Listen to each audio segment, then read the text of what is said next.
إن الحمد لله نحمده ونستعينه ونستغفره ونؤمن به ونتوكل عليه ونعوذ بالله من شرور أنفسنا ومن سيئات أعمالنا من يهده الله فلا مضل له ومن يضلله فلا هادي له وأشهد أن لا إله إلا الله وحده لا شريك له وأشهد أن محمدا عبده ورسوله أما بعد أرسله بالحق بشيرا ونذيرا وداعيا إلى الله بإذنه وسراجا منيرا قال الله تبارك وتعالى في القرآن الكريم والفرقان المجيد فأعوذ بالله من الشيطان الرجيم بسم الله الرحمن الرحيم يا أيها الناس اتقوا ربكم الذي خلقكم من نفس واحدة وخلق منها زوجها وبث منهما رجالا كثيرا ونساء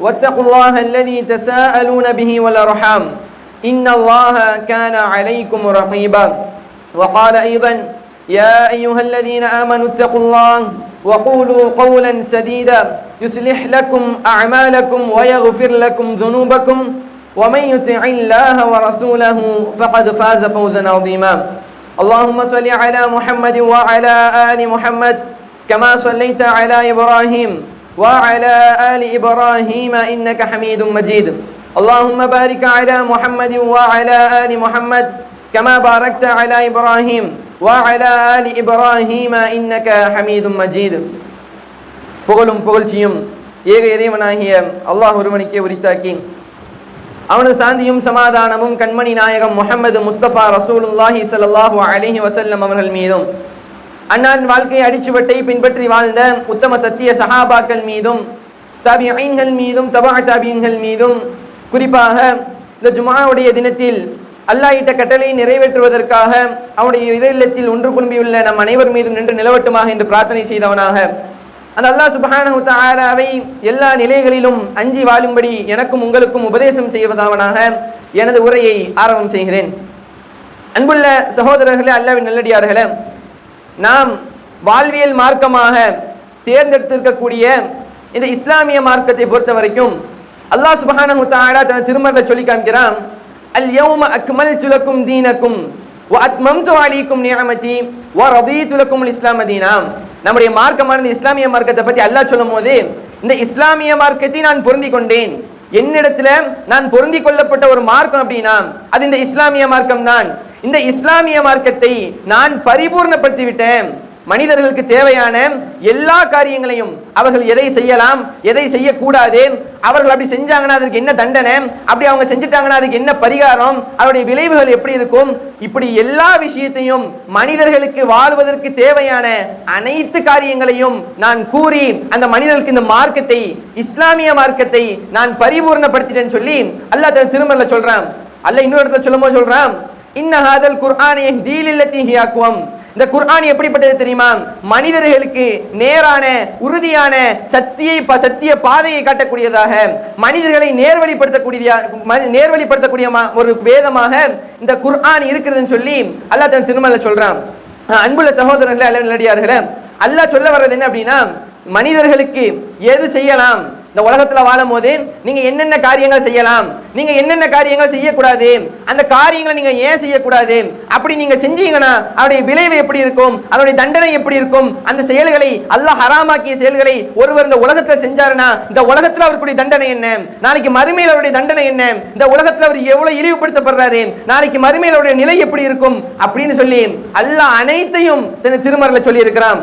அதன் அடிப்படையில இந்த ஜும்ஆவுடைய உரையில் இன்று நம்ம பார்க்க இருப்பது என்ன அப்படின்னா, பெரும்பாவங்கள்ல ஒன்னான விபச்சாரத்தை இந்த மார்க்கம் எப்படி பார்க்குது, விபச்சாரத்தை பற்றி இந்த மார்க்கம் என்ன சொல்லுது, இஸ்லாமிய மார்க்கம் விபச்சாரத்தை எந்த அளவுக்கு எச்சரிக்குது, விபச்சாரம் செய்யக்கூடியவர்களுடைய தண்டனை என்ன, ஏன் இந்த விபச்சாரம் இப்போ அதிகரிச்சுட்டே போகுது. நம்ம முன்னாடிலாம் பார்க்கலாம், விபச்சாரம் அப்படின்னா ரொம்ப ரேரா நடந்ததா ஒன்று இருந்துச்சு. ஆனா இப்போ நம்ம வாழக்கூடிய இந்த சம காலகட்டத்தில் விபச்சாரம் என்பது ரொம்ப சர்வ சாதாரணமாக வெளிப்படையாக அப்பட்டமாக நடந்து கொண்டிருக்கிறதை நம்மால் பார்க்க முடியுது. இதற்கான அடிப்படையான காரணம் என்ன, இஸ்லாம் இதற்கான அடிப்படையான தீர்வுகளை எதை சொல்லுது, விபச்சாரத்தை பத்தி இஸ்லாம் எந்த அளவுக்கு கண்டிக்குது, அந்த விபச்சாரத்தை நம்ம தடுக்கணும் அப்படின்னா அதற்கான வழிகள் என்ன என்பதையும் தன்னுடைய மார்க்கமான இஸ்லாமிய மார்க்கம் அல்லாஹ் என்ன சொல்றான், பரிபூர்ணப்படுத்தி இருக்கிறான். பிற மதத்திற்கும் இஸ்லாமிய மார்க்கத்துக்கும் உள்ள வேறுபாடு என்ன அப்படின்னா, எல்லாரும் சொல்லுவாங்க பாவங்கள் இதெல்லாம் பாவம், இதையெல்லாம் தவறு, இதையெல்லாம் செய்யக்கூடாது, இதெல்லாம் அசிங்கமான செயல் எல்லாரும் சொல்லுவாங்க.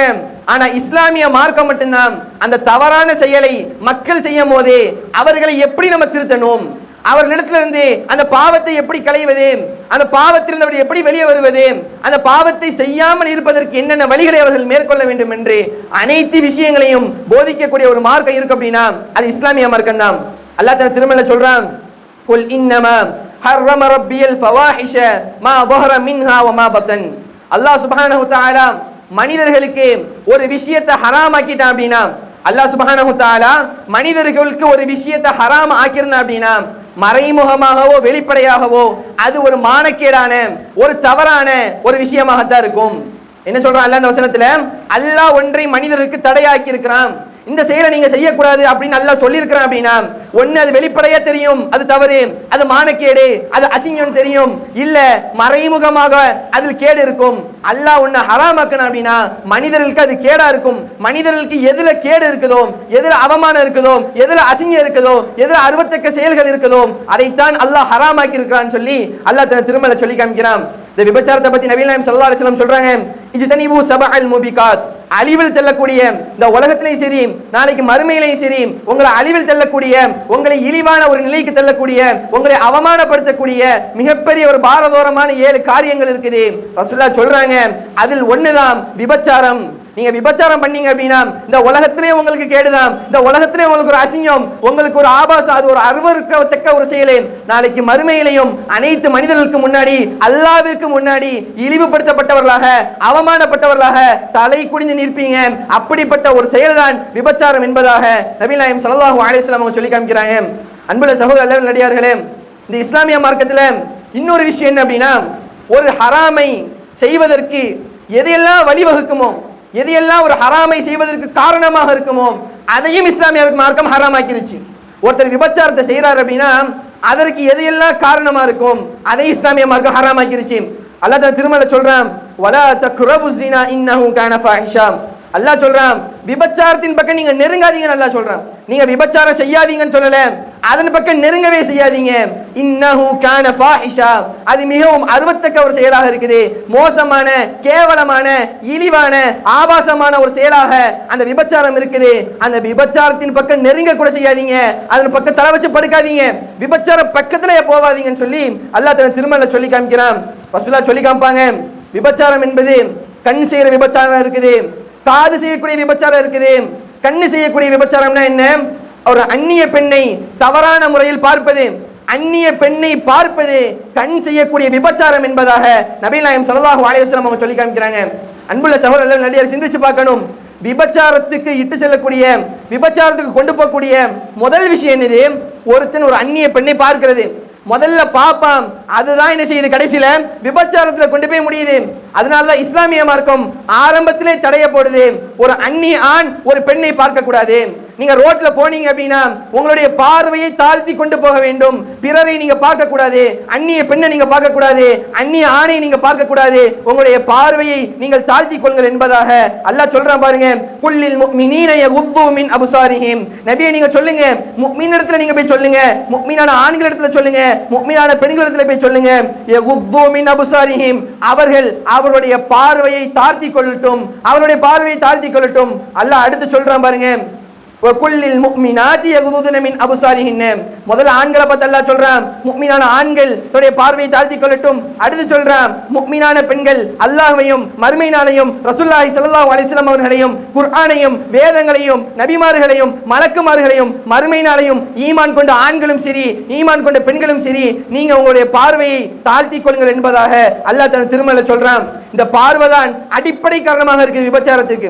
முதல்ல ஒருத்தர் பார்க்கிறான், அதன் மூலமாக தான் அந்த விபச்சாரம் என்பது நடக்குது. ஆகவே இஸ்லாமிய மார்க்கம் ஆரம்பத்திலேயே அந்த பார்வை என்ன செய்யுது? தாழ்த்த சொல்லுது.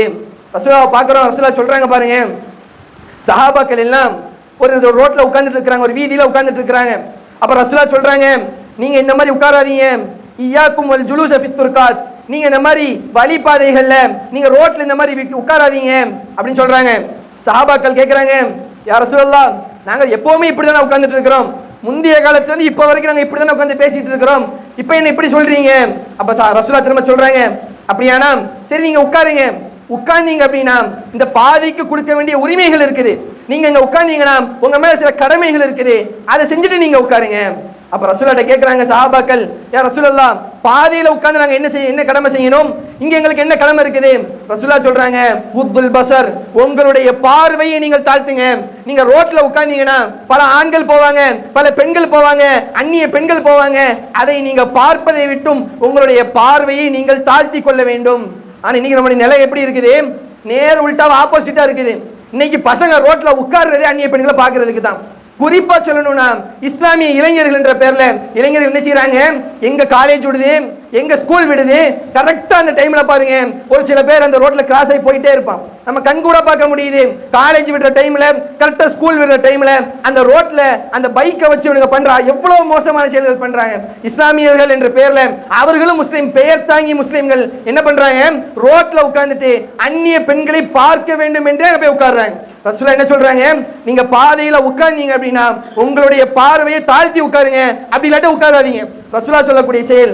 ஆனா நம்ம பார்க்கிறோம் இன்னைக்கு இதனுடைய அடிப்படை காரணம் போய் உட்கார்றது எதுக்குதான், அந்நிய பெண்ணை பார்க்கணும் அப்படிதான். ரசூலுல்லாஹ் சொல்றாங்க, லா தத்தபின் நவரத்தன் நவரா, ஒரு முறை ஒருத்தங்களை பார்த்தீங்கன்னா அது உன்னோட பார்வை, நீ யதார்த்தமா பார்க்கிற ஒரு அந்நிய பெண்ணை நீ பார்க்கிற அப்படின்னா அது உன்னுடைய பார்வை, இரண்டாவது முறை நீ பார்க்காத, ஃபஇன்னலக்கல் ஊலா, உன்னை முதல் தடவை பார்த்தது உன்னுடைய பார்வை. ரசூலுல்லாஹ் அடுத்து சொல்றாங்க, வலைஸலக்கல் ஆகிரா, திரும்ப பார்த்தனா அது உன்னோட பார்வை இல்ல, அது ஷைத்தானுடைய பார்வை. ஒரு அந்நிய பெண்ணை நீ பார்த்த அப்படின்னா ஒரு முறை தெரியாம பார்த்துட்டியா, உன்னுடைய பார்வை அப்படி தாழ்த்திக்கொள். திரும்ப திரும்ப நீ பார்த்த அப்படின்னா இரண்டாவது முறை ஒரு அந்நிய பெண்ணை நீ பார்க்கிற அப்படின்னா அது உன்னுடைய பார்வை இல்ல, அது ஷைத்தானுடைய பார்வை. ஆனா இன்னைக்கு நம்ம பசங்க எல்லாம் எப்படி, ஒரே பார்வை, பச்சைக்கண்ணை எடுக்காம பார்த்துட்டே இருப்பான், ஒரே பார்வை தான் பார்ப்பான், பார்த்துட்டே இருப்பான். ரசூலுல்லாஹ் சொல்றாங்க, தெரியாம நீங்க பார்த்துட்டீங்க அப்படின்னா ரோட்ல போவீங்க, தற்செயலா ஒரு அந்நிய பெண்ணை நீங்க பார்த்துட்டீங்கன்னா உங்களுடைய பார்வையை தாழ்த்தி கொள்ளுங்க, இரண்டாவதாக திரும்ப அந்த பெண்ணை நீங்க நோக்கி பார்க்காதீங்கன்னு சொல்லி நபி நாயகம் ஸல்லல்லாஹு அலைஹி வஸல்லம் சொல்றாங்க. ரசூலுல்லாஹ் சொன்னாங்க, அந்நிய பெண்ணை பார்ப்பது கண் செய்யக்கூடிய விபச்சாரம். அந்நிய பெண்களோடு பேசி அவருடைய குரல்களை கேட்பது, அவர்களிடத்துல அசிங்கமான முறையில பேசுவது, ஆபாசமான முறையில அவர்களோட போன்ல பேசுறது, அவரோட சேட் பண்றது, இது எல்லாம் காது செய்யக்கூடிய விபச்சாரம். அந்நிய பெண்ணை தொடுவது கை செய்யக்கூடிய விபச்சாரம். அந்நிய பெண்ணிடம் பழக வேண்டும் என்று நடப்பது உங்களுடைய கால் செய்யக்கூடிய விபச்சாரம். இது அனைத்தையும் உங்களுடைய உள்ள உங்களுக்கு ஆசையை ஊட்டும், இப்படி பேசுங்க, இப்படி பழகுங்க, இப்படி தொடுங்க, இங்க போங்க, அவங்களை கூப்பிட்டு அங்க போங்க, இப்படி எல்லாம் உங்களுடைய உள்ள தோண்டும் அப்படி ரசூலுல்லாஹ் சொல்றாங்க. உள்ளம் இப்படி தூண்டும் போது கடைசியில யார் அதை உண்மைப்படுத்துகிறாரோ அவருடைய மர்மஸ்தானம் அதை உண்மைப்படுத்துகிறது. எனவே அவர்கள் விபச்சாரத்தில் ஈடுபடுகிறார்கள் என்பதாக நபி நாயகம் ஸல்லல்லாஹு அலைஹி வஸல்லம் அவர்கள் கூறி காட்டுறாங்க. அன்புள்ள சகோதர நல்லடியார்களே, சிந்திச்சு பார்க்கணும். இன்னைக்கு முன்னாடி இருந்த காலத்தை விட இப்ப அதிகமான விபச்சாரங்கள் நடப்பது பெருகிட்டே போகுது. இதற்கான காரணம் தான் என்ன? விபச்சாரம் அதிகரிச்சுட்டே போகுது தானே. எந்த செயல் நடந்தாலும் அதுக்கு ஒரு காரணம் ஒன்று இருக்கும், அப்படிதானே? விபச்சாரம் இன்னைக்கு அதிகமாகிட்டே போறதுக்கு முதலாவது காரணம் பெற்றோர்கள் தான். ஒருத்தர் விபச்சாரம், ஒரு இளைஞன், ஒரு பெண்மணி ஒரு விபச்சாரத்தில் ஈடுபடுறாங்க அப்படின்னா அதற்கு அடிப்படையாக இருக்கக்கூடிய முதல் காரணம் பெற்றோர்கள். ஏன் அப்படி சொல்றேன் அப்படின்னா, வீட்டில் சின்ன பசங்களா இருப்பாங்க. சின்ன பசங்களுக்கு எப்படி சொல்லி கொடுக்கணும், அந்நிய பெண்களை பார்ப்பது தவறு, அந்நிய பெண்களோட பேசக்கூடாது, அந்நிய பெண்களை தொடக்கூடாது, அந்நிய பெண்களோட பேசி பழகுவது மார்க்கத்துல ஹராமானது, இதை நீ செய்யக்கூடாது, இப்படி சொல்லி வளர்க்கக்கூடிய பெற்றோர்களே சின்ன பசங்களை வீட்டுல பக்கத்துல உட்கார வச்சுட்டு அந்நிய பெண்களை பார்த்து கொண்டிருக்கிறாங்க, அப்படிதானே? வீட்டுல சின்ன பசங்களை, பையனை, பிள்ளைய பக்கத்துல உட்கார வச்சுட்டு அந்நிய ஆணும் அந்நிய பெண்களும், அந்நிய பெண்களோட அந்நிய ஆண் அவர்கள் கொஞ்சம் குழாவதை டிவியில பார்த்துட்டு இருக்கிறான். அவருடைய வாழ்க்கை எப்படி கழிக்கிறான், 24 மணி நேரத்தை ஒரு அந்நிய பெண், ஒரு அந்நிய ஆண் எப்படி கழிக்கிறான் என்பதை டிவியில போடுறான். அதை ஒரு பெண்மணி, அதை ஒரு ஆண் தன்னுடைய பையனை வச்சுட்டு அந்த டிவியை பார்த்தா அப்படின்னா அவன் எப்படி வளருவான்? அந்நிய பெண்ணை பார்க்கக்கூடியவனாகத்தான் வளருவான். ஒருவன் அந்நிய பெண்ணை பார்க்கக்கூடியவனாக, அவர்களோடு பேசக்கூடியவர்களாக, விபச்சாரத்தில் ஈடுபடக்கூடியவனாக இருக்கிறான் அப்படின்னா அதற்கு முதல் காரணம் பெற்றோர்கள். பெற்றோர்கள் சரியான முறையில் அவர்களை வளர்த்திருக்க வேண்டும். அந்நிய பெண்களை பார்க்க கூடாதுன்னு முதலே சொல்லியிருக்கணும். இவனே அவர்களை சின்ன பசங்களை வீட்டில் உட்கார வச்சுட்டு டிவியை பார்த்துட்டு இருந்தான், அவன் எப்படி வளருவான்? அதை பார்த்தவன் அதே போலதான் நம்மளும் செய்யணும்னு நினைச்சு அந்த டிவியில எதை பார்க்கிறானோ அதை தன்னுடைய வாழ்க்கையில செயல்படுத்துவான். அதற்கு முதல் காரணமாக இருப்பது பெற்றோர்கள். இரண்டாவது, பெற்றோர்கள் சொல்லி வளர்க்கணும். அக்காவா இருந்தாலும் சரி, அம்மாவாக இருந்தாலும் சரி, மார்க்கம் சொல்லக்கூடியது என்னது, 10 வயசு ஆயிட்டு அப்படின்னா அம்மாவை விட்டு பையன் தனியா படுக்கணும். 10 வயசு ஆயிட்டு அப்படின்னாலும் அக்காவும் அண்ணனும் சரி, இல்ல அக்காவும் தம்பியும் சரி, ஒருத்தருக்கு 10 வயசு ஆயிட்டு அப்படின்னா இருவரும் ஒரே பெட்ல படுக்க கூடாது. மார்க்கம் சொல்லுது, மாமி புள்ள, மாமா புள்ள, பெரியமா புள்ள, பெரியமா பையன், எங்க அண்ணன் இப்படி ஊர் சுத்திட்டு இருக்கிறாங்க, இப்படி பேசிட்டு இருக்கிறாங்க. மார்க்கம் சொல்லுது, அவர்கள் எல்லாம் உனக்கு மஹரமியத்தான ஆண்கள் கிடையாது, அவர்கள் உனக்கு அஜ்னபியத்தானவர்கள். அவர்களிடத்தில் நீ பேசுவதற்கு ஒரு லிமிட் இருக்குது. நீ தனிமையில இருந்து அவரோட பேசக்கூடாது. அவர்களுக்கு முன்பதாக ஹிஜாப் இல்லாமல் நீங்க இருக்கக்கூடாது. இப்படி எல்லாம் மார்க்க சொல்லுது. ஆனா இதை எதையுமே பெற்றோர்கள் பிள்ளைகளுக்கு போதிக்காம இருந்தாங்க அப்படின்னா வளரக்கூடிய பிள்ளைகள் எப்படி வளருவார்கள் என்பதை சிந்தித்து பார்க்க வேண்டும். அன்புள்ள சகோதர நடிகர்களே, இரண்டாவது காரணம் என்ன அப்படின்னா திருமணத்தை தள்ளி போடுறது. விபச்சாரம் அதிகமா நடக்கிறதுக்கு இரண்டாவது முக்கிய காரணம் என்ன அப்படின்னா திருமணத்தை தள்ளி போடுறது. ஒரு வயசு வரும்போது ஆணுக்காக இருந்தாலும் சரி, பெண்ணுக்காக இருந்தாலும் சரி, ஒரு சில ஆசைகள் வரும். அதற்கு ஹலாலான முறையில் அதை தீர்த்துக் கொள்வதற்காக அல்லாஹ் சொல்லக்கூடிய வழி திருமணம். ஹலாலான முறையில மகர கொடுத்து நீங்க திருமணம் முடிங்கன்னு சொல்லி அல்லாஹ் சொல்றான். ஆனா இன்னைக்கு எப்படி ஆயிட்டு அப்படின்னா, ஒரு ஆண் திருமணம் முடிக்கணும்னா அவன் முதல்ல என்ன செய்யணும், தனக்கு கூட பிறந்த அக்கா தங்கச்சி இருந்தா அவங்களுக்கு கல்யாணம் முடிச்சு கொடுக்கணும், வீடு கட்டணும், கார் வாங்கணும், பைக் வாங்கணும். இது எல்லாம் வாங்கி முடிக்கிறதுக்குள்ள அவனுக்கு வயசு 30 ஆயிரும். அதற்கு மத்தியில அவனுடைய ஆசை எங்க போய் விட்டுருவன, விபச்சாரத்துல கொண்டு போய் விட்டுரும். நீங்க நம்ம பாக்குறோமா இல்லையா? இதற்கும் பெற்றோர்கள் ஒரு காரணமாக இருக்கிறாங்க. மார்க்க அறிஞர்கள் எந்த அளவுக்கு சொல்றாங்க அப்படின்னா, ஒரு ஆண் இடத்துல ஒரு இளைஞன் இடத்துல திருமணம் பண்ணணும்னு ஒரு ஆசை வருது அப்படின்னா, ஆனா அவனிடத்துல பொருளாதாரம் இல்ல அப்படின்னா தந்தை அவனுக்கு திருமணம் முடிச்சு வச்சு அவனுக்கு தேவையான அனைத்து காரியங்களையும் செய்து கொடுப்பது தந்தை மீது கடமை என்பதாக மார்க்க அறிஞர்கள் தீர்ப்பு வழங்குறாங்க. ஏன் அவன் அப்படி செய்யல அப்படின்னா, அவன் ஹலாலான முறையில் திருமணம் முடிக்கலனா ஹராமான முறையில விபச்சாரத்தில் கொண்டு போய் அவனை விட்டுரும். ஆகவே ஒரு தந்தை தன்னுடைய மகனுக்கு திருமணம் முடித்து வைக்க வேண்டியது ஒரு தந்தை மீது கடமை என்பதாக மார்க்க அறிஞர்கள் சொல்றாங்க. ரசூலுல்லாஹ் கூப்பிட்டு சொல்றாங்க, இளைஞர்களை, யா மஅஷர ஷபாப், இளைஞர்களே, மனிஸ்ததா மின்குமுல் பாஅத ஃபல்யதஸவ்வஜ், உங்களுக்கு திருமணம் முடிப்பதற்கு யாருக்கு சக்தி இருக்குதோ அவர்கள் திருமணம் முடித்துக் கொள்ளுங்க. ரசூலுல்லாஹ் ஏன் தெரியுமா சொல்றாங்க, ஃபஇன்னஹு அகத்து லில் பஸர், உங்களுடைய பார்வையை தாழ்த்திக் கொள்வதற்கு அதுதான் மிக முக்கியமான காரணம். நீங்க திருமணம் முடிச்சிட்டீங்கன்னா உங்களுடைய பார்வையை நீங்கள் தாழ்த்திக் கொள்வீர்கள். உங்களுடைய மானத்தை, உங்களுடைய மர்ம உறுப்பை நீங்க பாதுகாக்கணும் அப்படின்னா நீங்கள் திருமணம் முடிச்சுக்கோங்க. நீங்க திருமணத்தை சரியான வயதுல உங்களுக்கு சக்தி பெற்றிருந்தா நீங்க திருமணத்தை முடிச்சுக்கோங்க. அப்படி இல்லை அப்படின்னா உங்களை அது விபச்சாரத்தில் கொண்டு போய் விட்டுருன்னு சொல்லி நபிகள் நாயகம் ஸல்லல்லாஹு அலைஹி வஸல்லம் அவங்க சொல்லி காமிக்கிறாங்க. மற்றொரு ஹதீஸ் ரசூலுல்லாஹ் சொல்றாங்க, அத்தஸவ்வஜுன் நிசா, நானே என்ன செஞ்சிருக்கிறேன், திருமணம் முடிச்சிருக்கிறேன். ஃபமன் ரகிப அன் சுன்னதி ஃபலைஸ மின்னி, எனவே என்னுடைய இந்த சுன்னத்தை, என்னுடைய வழிமுறையை யார் புறக்கணிக்கிறார்களோ, யார் திருமணம் செய்யாமல் இருக்கிறார்களோ அவர்கள் என்னை சார்ந்தவர்கள் அல்ல என்பதாக நபிகள் நாயகம் ஸல்லல்லாஹு அலைஹி வஸல்லம் அவங்க சொல்றாங்க. இன்னைக்கு திருமணம் தள்ளி போடுறதுக்கான மிக முக்கியமான காரணம் என்ன? ஒன்னு, ஆணா இருந்தா அக்காக்கு தங்கச்சிக்கு கல்யாணம் முடிச்சு கொடுக்கணும், அதே போல அவ்வளவு சம்பாதிக்கணும், வீடு இருக்கணும், பங்களா இருக்கணும், வீடு இத்தனை ரூம் இருக்கணும், கார் இருக்கணும், பைக் இருக்கணும், இப்படி எல்லாம் சொல்றாங்க. பெண்களுக்கு திருமணம் தள்ளி போவதற்கான காரணம் என்ன? அவர்களிடத்திலிருந்து வரதட்சணை எதிர்பார்க்கப்படுது. ரசூலுல்லாஹ் சொல்றாங்க, ஒரு பெண் எதற்காக திருமணம் முடிக்கப்படுறா அப்படின்னா, துன்கிஹுல் மர்ஆ லிஅர்பஅத்தின், ஒரு பெண் 4 விஷயங்களுக்காக திருமணம் முடிக்கப்படுறா. லிமாலிஹா, அந்த பெண்ணுடைய அவர்களுடைய சொத்துக்காக திருமணம் முடிக்கப்படுறா. வலி ஹசபிஹா, அந்த பெண்ணினுடைய பரம்பரைக்காக, அந்த பாரம்பரியத்திற்காக, அந்த குடும்பத்தினுடைய பெயருக்காக என்ன செய்றாங்க, அந்த பெண்ணை திருமணம் முடிக்கிறார்கள். ரசூலுல்லாஹ் அடுத்து சொல்றாங்க, வலி ஜமாலிஹா, அந்த பெண்ணினுடைய அழகிற்காக திருமணம் முடிக்கப்படுறா. வலி தீனிஹா, அந்த பெண்ணினுடைய மார்க்கத்திற்காக அந்த பெண் திருமணம் முடிக்கப்படுறா. ரசூலுல்லாஹ் சொல்றாங்க, ஃபதுஃபர் பிதாலிக தீன், அந்த மார்க்கத்தை நீங்க பாருங்க. ஒரு பெண்ணை நீங்க திருமணம் முடிக்கணும் அப்படின்னா அந்த பெண் 4 விஷயங்களுக்காக திருமணம் முடிக்கப்படுறா. ஆனா நீங்க பார்க்க வேண்டியது அந்த பெண்ணிடத்தில் மார்க்கம் இருக்குதான்னு பாருங்க. அழகா அரபியில் ஒரு கவிதை சொல்லுவாங்க, அந்த பெண்ணிடத்தில் அழகு இருக்கும், அது ஒரு காலத்துல போயிரும். அந்த பெண்ணிடத்துல பாரம்பரியம் இருக்கும், குடும்ப அந்தஸ்து இருக்கும், அது ஒரு நாளும் போயிரும். அதே போல அந்த பெண்ணிடத்துல செல்வம் இருக்கும், அது ஒரு நாள் குறைஞ்சு போயிடும். ஆனால் மார்க்கம் ஒண்ணுதான் அந்த பெண்ணிடத்துல இறுதி வரைக்கும் நிரந்தரமாக இருக்கக்கூடியது. அந்த மார்க்கம் தான் உங்களுக்கு நேர்வழி காட்டக்கூடியது. உங்களுடைய பிள்ளைகளை சரியான முறையில் வளர்க்க வேண்டும் என்றால் அதுக்கு அந்த பெண்ணிடத்தில் இருக்க வேண்டியது இந்த மார்க்கம். ஆகவே நீங்கள் ஒரு பெண்ணை நீங்க திருமணம் முடிச்சீங்கன்னா அந்த பெண்ணிடத்தில் மார்க்கம் இருக்குதான் பாருங்க, வேற எதையும் நீங்க பார்க்காதீங்க என்பதாக அரபியில ஒரு பழமொழி சொல்லுவாங்க. அன்புள்ள சகோதரர்கள் நடிகார்களே, ரசூலுல்லாஹ் சொல்லக்கூடிய காரியம் இதுதான். ஒரு பெண் திருமணம் முடிக்கப்படுறா அப்படின்னா அதற்கு காரணம் என்னமாக இருக்கணும்? மார்க்கமுடையதாக இருக்கணும். ஆனா இன்னைக்கு இவ்வளவு பவுன் போடணும், இவ்வளவு சவரன் போடணும், இவ்வளவு நகை போடணும், இப்படி சொல்லி சொல்லி அந்த பெண்ணுக்கு திருமணம் முடிக்க வேண்டிய வயது என்னது தள்ளி போயிட்டே இருக்குது. ஆணுக்கு திருமணம் முடிக்க வேண்டிய வயதை விட்டு கடந்து போகுது. இதுவும் விபச்சாரம் நடப்பதற்கு மிக முக்கியமான காரணங்களில் ஒன்றாக இருக்குது. மூன்றாவது காரணம் என்ன அப்படின்னா ஆடை ஒழுங்கின்மை. ஆடையை சரியான முறையில பேணாததின் விளைவாக விபச்சாரம் நடக்குது. பார்க்கிறோமா இல்லையா?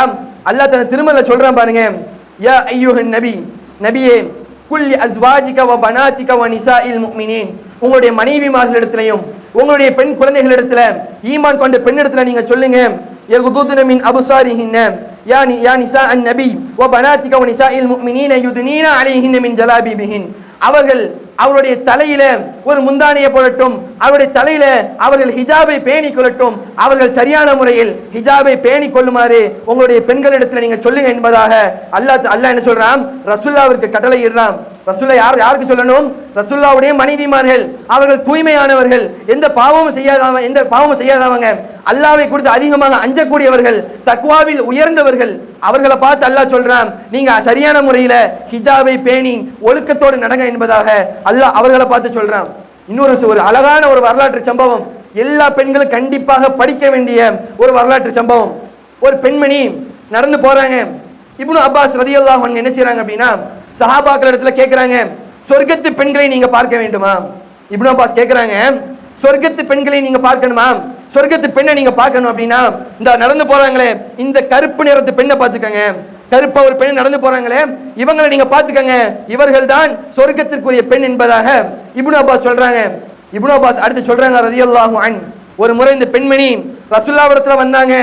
ரசூலுல்லாஹ்விடத்துல வந்து கேட்டாங்க, யா ரசூலுல்லாஹ், எனக்கு வலிப்பு நோய் இருக்குது. இந்த வலிப்பு நோய் இருக்குதுன்னு காரணத்தினால நான் கடை வீதிகள்ல போகும்போது எனக்கு அந்த வலிப்பு நோய் வந்துச்சு அப்படின்னா என்னுடைய ஆடை என்னுடைய உடலை விட்டு விலகிறது. இதற்காக நீங்க அல்லாஹ்விடத்துல பிரார்த்தனை செய்யுங்க யா ரசூலுல்லாஹ்னு சொல்றாங்க. ரசூலுல்லாஹ் திரும்ப சொல்றாங்க, நீங்க பொறுமையா இருந்தீங்க அப்படின்னா இந்த வலிப்பு நோய் உங்களுக்கு இருக்குதுதான், நீங்க அதில் பொறுமை காத்தீர்கள் என்றால் நாளைக்கு மறுமையில் இதற்கான கூலி அல்லாஹ் உங்களுக்கு தருவான். அந்த பெண்மணி திரும்ப சொல்றாங்க, யா ரசூலுல்லாஹ், இதற்கான கூலி கிடைக்கும் அப்படின்னா பரவாயில்ல, எனக்கு வலிப்பு நோய் இருந்துட்டு போட்டும், அது எனக்கு பெரிய பிரச்சனை இல்லை யா ரசூலுல்லாஹ். எனக்கு வலிப்பு நோய் அது பெரிய வலி இல்லை, அது எனக்கு பிரச்சனையே இல்லை. ஆனா அந்த வலிப்பு நோய் எனக்கு வந்துச்சு அப்படின்னா என்னுடைய உடல்ல இருந்து ஆடை விலகுது, அதன் மூலியமாக என்னுடைய உடலை அந்நிய ஆண்கள் பார்த்துடுறாங்க. இதற்காக என்னுடைய ஆடை விலகக்கூடாது என்பதற்காக மட்டுமாது நீங்க அல்லாஹ்விடத்தில் பிரார்த்தனை செய்யுங்க என்பதாக அந்த பெண்மணி சொல்றாங்க. அன்புள்ள சகோதரர்கள் நல்லடியார்களே, சிந்திச்சு பார்க்கணும். அந்த பெண்ணுடைய சக்தி இல்லாம, அந்த பெண்ணுடைய விருப்பமே இல்லாம ஆடை விலகுது. அது அவர்கள் விரும்பி செய்யல, அவர்களுக்கே தெரியாம நோயின் காரணமாக அவருடைய உடலை விட்டு ஆடை விலகுது. அப்ப கூட அந்த பெண்மணி நோயை பெருசா ரசூலுல்லாஹ்விடத்துல சொல்லல, யா எனக்கு இந்த நோய்க்காக நீங்க துவா செய்யுங்க, நோய் எனக்கு போயிருந்து துவா செய்யல. ரசூலுல்லாஹ்விடத்துல சொன்னது என்ன? எனக்கு இந்த நோய் இருந்தாலும் பரவாயில்ல, என்னுடைய ஆடை என்னுடைய உடலை விட்டு விலகிடக்கூடாது, அந்நிய ஆண்கள் என்னுடைய உடலில் எதையும் பார்த்துடக்கூடாது, அதற்காக நீங்க அல்லாஹ்விடத்துல துவா செய்யுங்க என்பதாக அந்த பெண்மணி சொன்னாங்க.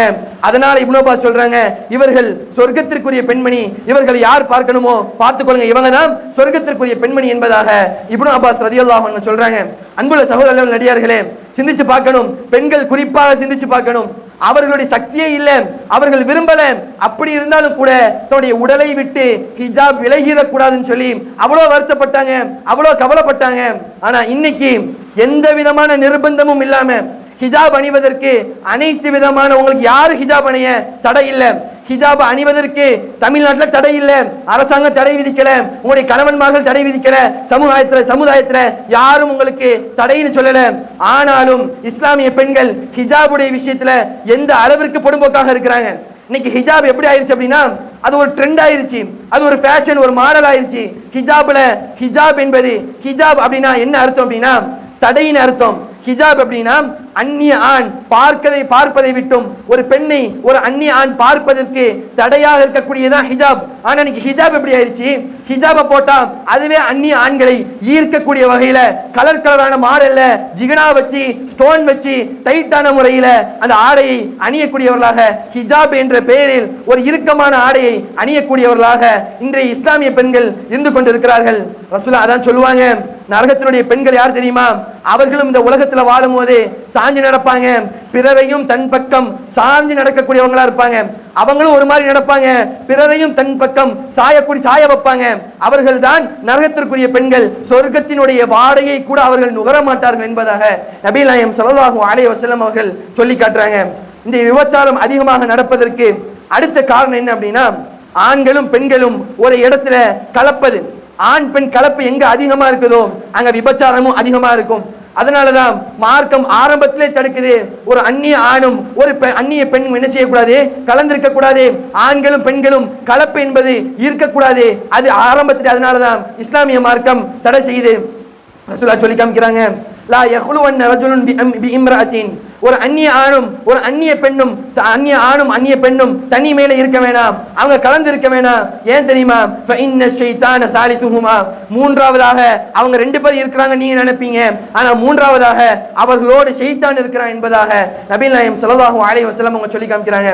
அல்லாஹ் தன் திருமறையில சொல்றான், வகர்ன ஃபீ புயூதிகுன்ன வலா தபர்ரஜ்ன தபர்ருஜல் ஜாஹிலியத்தில் ஊலா. பெண்களே, ரசூலுல்லாஹ் அல்லாஹ் யாரை பத்தி சொல்றான்? நபிமார்களுடைய, ரசூலுல்லாஹி ஸல்லல்லாஹு அலைஹி வஸல்லம் அவர்களுடைய மனைவிமார்களை பத்தி சொல்றான் அல்லாஹ்.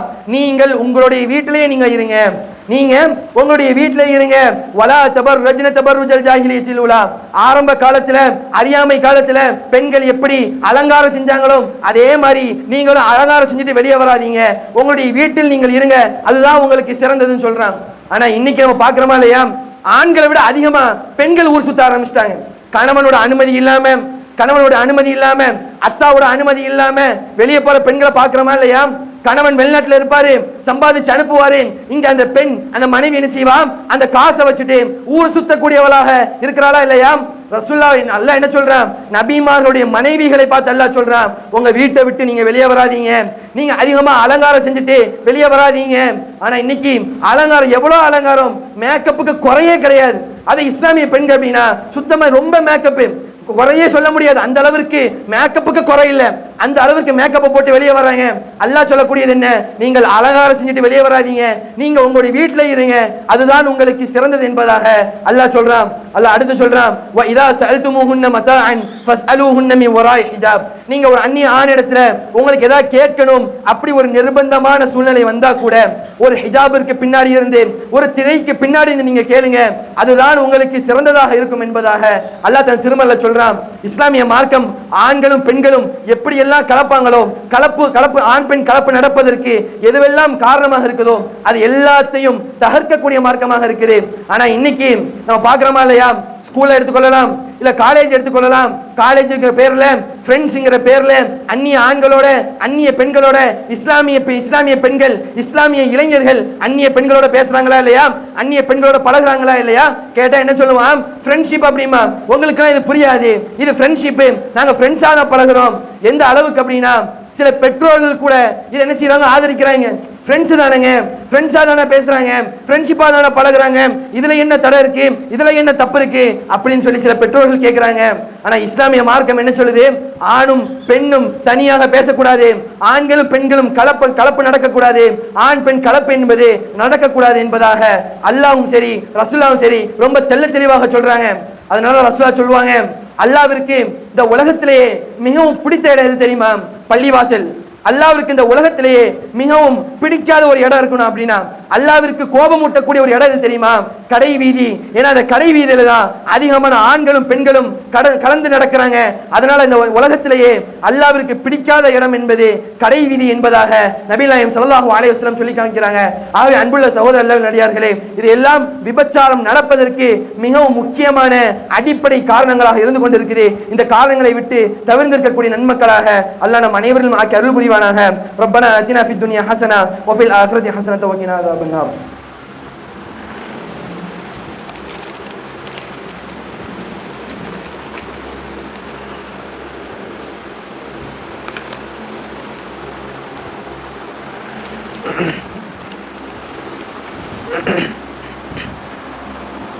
அல்ஹம்துலில்லாஹ் வஸ்ஸலாத்து வஸ்ஸலாமு அலா ரசூலில்லாஹ் வஅலா ஆலிஹி வஅஸ்ஹாபிஹி அஜ்மஈன். ஜும்ஆவுடைய முதல் உரையில் விபச்சாரம் எந்த அளவுக்கு நம்முடைய சமுதாயத்தில் அதிகரிச்சிருக்கு, அதற்கு இருக்கக்கூடிய அடிப்படை காரணங்கள் என்ன, விபச்சாரம் அதிகரிப்பதற்கான அடிப்படை காரணங்கள் என்னன்னு சொல்லி ஒரு சில காரணங்களை பார்த்தோம். இஸ்லாமிய மார்க்கம் விபச்சாரத்தை ரொம்ப வன்மையாக கண்டிக்குது. எந்த அளவுக்கு அப்படின்னா, ஒரு 2 வாரத்துக்கு முன்னாடி நம்ம சும்மால பார்த்தோம், ஒரு மனிதரை கொலை செய்வது என்பது எந்த அளவிற்கு ஒரு மோசமான செயல் சொல்லி பார்த்தோம். இந்த அளவிற்கு ஒரு மனிதரை கொல்லக்கூடாது, அந்த உயிர் புனிதமானது அப்படின்னு சொல்லக்கூடிய மார்க்கம் ஒருத்தரை கொல்ல சொல்லுது. அந்த மார்க்கம் ஒருவரை கொல்ல சொல்லுது. யார் திருமணம் ஆன பிறகும் விபச்சாரம் செய்கிறார்களோ அவர்களை கல்லால் அடித்து கொள்ளுங்கள் என்பதாக இஸ்லாமிய மார்க்கம் சொல்லுது. நம்ம 2 வாரத்துக்கு முன்னாடி தான் பார்த்தோம், கொலை செய்வது எந்த அளவுக்கு மோசமான செயல், ஒரு மனிதனுடைய உயிர் எந்த அளவிற்கு புனிதமானது, அது எந்த அளவுக்கு மகத்துவம் மிக்கது, அது ஒரு விலை மதிப்பற்றதெல்லாம் பார்த்தோம். அப்படிப்பட்ட உயிரை கூட இஸ்லாமிய மார்க்கம் சொல்லுது, யார் திருமணம் ஆன பிறகும் விபச்சாரத்தில் ஈடுபடுகிறார்களோ அந்த ஆணையும் பெண்ணையும் கல்லால் அடித்து கொள்ளுங்கள் என்பதாக நபிகள் நாயகம் ஸல்லல்லாஹு அலைஹி வஸல்லம் அவர்கள் சொல்லி காமிக்கிறாங்க. அன்புள்ள சகோதரர்களே, நடிகார்களே, ரசூலுல்லாஹி ஸல்லல்லாஹு அலைஹி வஸல்லம் அவர்கள் மிஅராஜ் பயணத்துக்கு போனாங்க. அங்க ரசூலுல்லாஹி ஸல்லல்லாஹு அலைஹி வஸல்லம் அவர்களுக்கு நரகம் காட்டப்பட்டது. ரசூலுல்லாஹ் அந்த நரகத்துல ஒரு இடத்தை பார்க்கறாங்க. அங்க ஒரு பாத்திரம் இருக்குது. அந்த பாத்திரத்தினுடைய வடிவம் எப்படி இருக்கு அப்படின்னா, கீழே பெருசா இருக்குது, மேல சின்னதா இருக்குது. உதாரணத்துக்கு சொல்லணும்னா ஒரு குடம் போல, குடத்துல எப்படி இருக்கும், மேல சின்னதா இருக்கும், கீழே போகும்போது பெருசா இருக்கும். இப்படிப்பட்ட ஒரு பாத்திரம், இப்படிப்பட்ட ஒரு நிலையில அதற்குள்ள நெருப்பு மூட்டப்படுகிறது. அந்த நெருப்புல நிர்வாணமான முறையில ஆண்களும் பெண்களும் ஆடையின்றி உள்ள இருந்து அதில் அவர்கள் கருக்கப்படுவார்கள். அந்த நெருப்புல அவர்கள் போடப்படுவார்கள். அப்ப அதில் இருக்கக்கூடிய அந்த மனிதர்கள் நம்ம எப்படியாவது மேல வந்துடலாம்னு சொல்லி மேல வருவாங்க. அந்த ஓட்டை சின்னதா இருக்கிறதுனால அதுல இருந்து என்ன செய்ய முடியாது, அவர்களால வெளிவர முடியாது. ரசூலுல்லாஹ் கேட்பாங்க, இவர்களுக்கு ஏன் இந்த தண்டனை கொடுக்கப்பட்டிருக்குது, ஏன் இந்த தண்டனை கொடுக்கப்பட்டிருக்குது?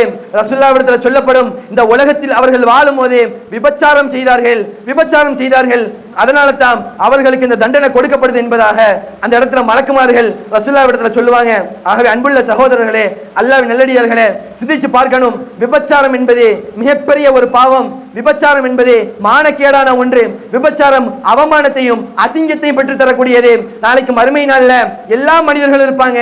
அந்த மனிதர்களுக்கு முன்னாடி விபச்சாரம் செய்தவன் என்ற ஒரு பட்டத்தை ஒருத்தன் வாங்குறான் அப்படின்னா அது எந்த அளவிற்கு இழிவான ஒரு செயலா இருக்கும், எந்த அளவிற்கு மோசமான ஒரு செயலாக இருக்கும். நம்ம நினைக்கலாம், நம்ம தனிமையில தானே இருக்கிறோம், நம்மளை யாரும் பார்க்க மாட்டாங்களே, யாருக்கும் தெரியாதே, நம்ம வெளியூர்ல தானே இருக்கிறோம், இங்க யாருக்கும் நம்மள தெரியாது, நம்ம வெளியூர்ல தானே இருக்கிறோம், நம்ம வீட்டுல இதை பத்தி தெரியாது, நம்ம விபச்சாரம் பண்ணா நம்ம யாருன்னே தெரியாது, நம்மளை பத்தி யாரு சொல்ல போறோம், இப்படிலாம் நினைப்போம்.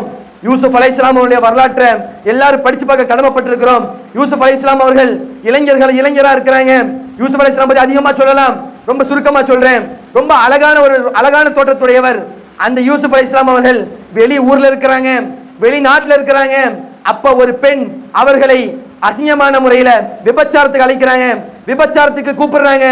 இப்ப யூசுப் அலைஹிஸ்ஸலாம் அவர்கள் சொன்ன வார்த்தை, قال معاذ الله, அல்லாஹ்வை நான் பயப்படுகிறேன். இந்த ஊர்ல வேணாம் யாருக்கு என்ன தெரியாம இருக்கலாம், நான் இந்த விபச்சாரம் பண்ணும் போது 4 சவுத்துக்குள்ள யாரும் என்ன பார்க்காம இருக்கலாம், ஆனா மேல ஒருத்தர் இருக்கிறான், அவன் என்னை எந்நேரமும் கண்காணித்துக் கொண்டே இருக்கிறான், அவன் என்னை பார்க்கிறான், அவனுக்கு நான் பயப்படுறேன்னு சொல்லி சொன்ன இளைஞர் யூசுப் அலைஹிஸ்ஸலாம் அவர்கள். அதனால தான் அவர்களுடைய வரலாறை நம்ம இன்னைக்கு வரைக்கும் படிச்சுட்டு இருக்கிறோம். இளைஞர்களுக்கு முன்மாதிரியாக இருக்கக்கூடிய ஒரு நபர் யூசுப் அலைஹிஸ்ஸலாம் அவர்கள். ஆகவே அன்புள்ள சகோதரர்களே, நடிகார்களே, இந்த விபச்சாரம் என்பது மிகவும் அருவருக்கத்தக்க ஒரு செயல். விபச்சாரம் அதிகரிப்பதற்கு மிக முக்கியமான காரணங்கள்ல ஒன்று சொன்னது என்ன அப்படின்னா, பெண்கள் சரியான முறையில் ஹிஜாபை அணியாமல் இருப்பதும் விபச்சாரத்திற்கு ஒரு அடிப்படை காரணமாக அமையுது. ரசூலுல்லாஹ் சொல்றாங்க, ஸலாஸத்துன் லா யதுகுலூனல் ஜன்னா, 3 மனிதர்கள் இருக்கிறாங்க, இவர்கள் சொர்க்கத்திற்குள் நுழையவே மாட்டார்கள். ரசூலுல்லாஹ் சொல்றாங்க, முதலாவதாக ரசூலுல்லாஹ் சொல்றாங்க, அத்-தையூஸ், தையூஸ்கள் நாளைக்கு மறுமையில சொர்க்கத்திற்கு நுழைய மாட்டாங்க. ரசூலுல்லாஹ் இடத்துல கேட்கப்படுது, யா ரசூலுல்லாஹ், தையூஸ்னா யாரு? ரசூலுல்லாஹ் சொல்றாங்க, தன்னுடைய மனைவியாக இருக்கட்டும், தன்னுடைய தாயாக இருக்கட்டும், தன்னுடைய மகளா இருக்கட்டும், சகோதரியா இருக்கட்டும், அந்நிய ஆண்களோடு பேசுவது, அந்நிய ஆண்களோடு பழகுவது, சரியான முறையில் ஹிஜாபை அணியாமல் வெளியே செல்வது, யாருடனாலும் பேசலாம், யாருடனாலும் பழகுவது, கண்டிக்காம இருக்கிறாங்களே ஆண்கள். ஒரு ஆண் தன்னுடைய மனைவி சரியான முறையில் கண்டிக்கல அப்படின்னா, தன்னுடைய தாய் தன்னுடைய தாயை தன்னுடைய பிள்ளைய தன்னுடைய சகோதரிய சரியான முறையில் கண்டிக்காமல் இருக்கக்கூடிய ஆண்கள் தான் தையூசுகள். இப்படிப்பட்ட தையூசுகள் நாளைக்கு மறுமை நாள்ல சொர்க்கத்திற்கு நுழைய மாட்டாங்க. ரசூலா சொல்லி காமிக்கிறாங்க, எந்த ஒரு ஆண் தன்னுடைய தாயாக இருக்கட்டும், தன்னுடைய மனைவியாக இருக்கட்டும், தன்னுடைய குழந்தையாக இருக்கட்டும், தன்னுடைய பிள்ளையாக இருக்கட்டும், தன்னுடைய சகோதரியாக இருக்கட்டும், அவர்களை கண்டிப்பதற்கு திராணி இல்லையோ, அவர்களை ஹிஜாப் அணின்னு சொல்லுவதற்கு அவர்களுக்கு திராணி இல்லாத, தைரியம் இல்லாத ஆண்களாக இருக்கக்கூடியவர்கள் தையூசுகள். அவர்கள் நாளைக்கு மறுமையில சொர்க்கத்திற்கு போக மாட்டாங்கன்னு சொல்லி நபிகள் நாயகம் ஸல்லல்லாஹு அலைஹி வஸல்லம் சொல்லி காமிக்கிறாங்க. ஆகவே அன்புள்ள சகோதரர்கள் நடிகார்களே, பெண்கள் சரியான முறையில் ஹிஜாப் அணியவில்லை என்றால் அவர்களை திருத்துவது அந்த வீட்டினுடைய குடும்ப தலைவரான ஆண்கள் மீது முழுக்க முழுக்க கடமையானது. அதை அவர்கள் சரியான முறையில் செய்தாக வேண்டும். அப்படி செய்யலன்னு சொன்னா நாளைக்கு மறுமையில அவர்களுடைய நிலை மிகவும் மோசமானது. அதை பற்றியும் அவர்கள் கேள்வி கேட்கப்படுவார்கள் என்பதை நாம் மறந்துவிடக் கூடாது.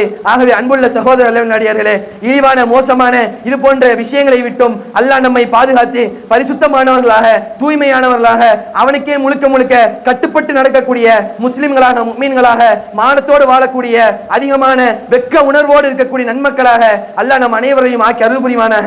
ரப்பனா ஆத்தினா ஃபித் துன்யா ஹஸனா வ ஃபில் ஆখিরাতি ஹஸனத்து வ கினா அஸாபன் நார். இன்னல்லாஹ யஅமுரு பில் ஆத்லி வல் இஹ்சான் வ ஈதாஇ தில் குர்பா வ யன்ஹா அனில் ஃபஹ்ஷாஇ வல் முன்கரி வல் பகி யஇதுக்கும் லஅல்லக்கும் ததக்கரூன் வ லذிக்ருல்லாஹி அக்பர்.